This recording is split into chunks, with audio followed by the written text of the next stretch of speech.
Hello and welcome back to my channel. This is Kitsamus and we're now carrying out step 5 using parts from bag 6. So in the previous step we added the motor plate and we built up the spur gear with the slipper clutch.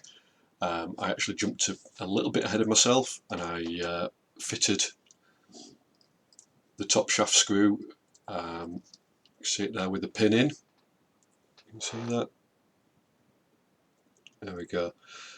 I'm going to confess that was probably the most difficult part of the build so far, getting that pin to be symmetrical, but at least with it being a nice tight interference fit there's no danger of it dropping out. So I'm just holding the clutch plates just to prevent the slipper pads moving out of the way. I've already put the shaft through, and what we're going to do in this step is we're going to fit the slipper spring. So we've got these slipper adapters, and there's one that's double-sided, that is the outer one. We've got one that is single-sided, and that's going to go with the flat side down and with the top hat facing upwards. We're then going to push the slipper spring over the top, and then we're going to use this going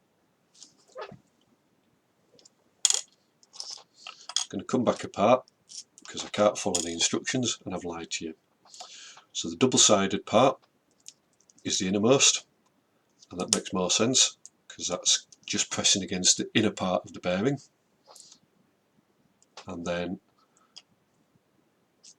we've got the spring that goes over the top, and then we've got the single-sided one that's like a top hat, and it's going to go with the top hat down, which is going to give a flush mounting face for the M3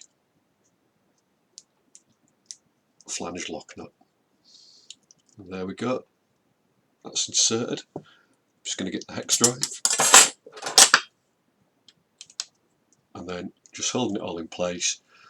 The instructions actually mention just to screw it down so that the lock nut is just flush with the top of the shaft. There we go, so I've got that just flush with the top of the shaft. There's just enough tension on there just to hold the slipper together, and it does say, we're currently on page 13 of the instructions, and it does say that page 20 it's going to cover gear mesh and slipper clutch setting instructions. So we're done with the gearbox for now. I can place that down, and then we're going to assemble the rear shock tower. Very nice carbon fibre graphite component. What I have done is I've just put some glue all around the edges just to seal it. It's just something I've got to the habit of doing, and I always do.